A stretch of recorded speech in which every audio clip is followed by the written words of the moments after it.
একটা কথা মনে রাখবেন, সুখের সময় সবাই আসে, কিন্তু কষ্টের সময় মানুষ কমে যায়, মুখোশ খুলে যায়।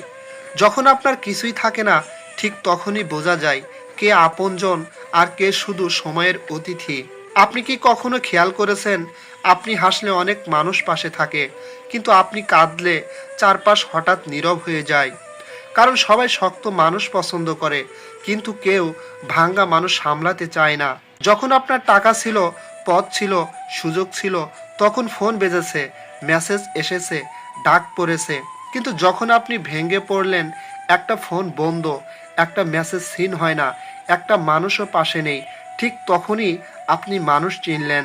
এই পৃথিবীতে সবচেয়ে কঠিন কাজ হলো একজন কষ্টে থাকা মানুষের নীরবে পাশে দাঁড়ানো। অনেকে বলে আমি আছি তোমার সাথে, কিন্তু যখন সত্যিই দরকার হয় তারা ব্যস্ত হয়ে যায়। মনে রাখবেন, যে মানুষটা আপনার কষ্টে একটু সময় দেয়, একটু সাহস দেয়, একটু ভরসা দেয়, সেই আসল মানুষ। বাকিরা শুধু গল্পের চরিত্র। এই কষ্টই আপনাকে শেখাবে কাকে বিশ্বাস করবেন আর কাকে দূরে রাখবেন। এই কষ্টই আপনাকে শক্ত বানাবে, এই একাকিত্বই আপনাকে নিজের পায়ে দাঁড়াতে শেখাবে।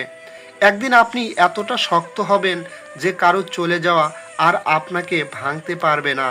সবাই পাশে থাকে না, এটাই জীবনের সত্য। কিন্তু যারা কষ্টের সময় পাশে থাকে তাদের নাম হৃদয়ে লিখে রাখুন। আর যারা পাশে থাকে না তাদের নিয়ে অভিযোগ নয়, শুধু শিক্ষা নিন, কারণ কষ্টের সময়ই মানুষ চেনা যায়।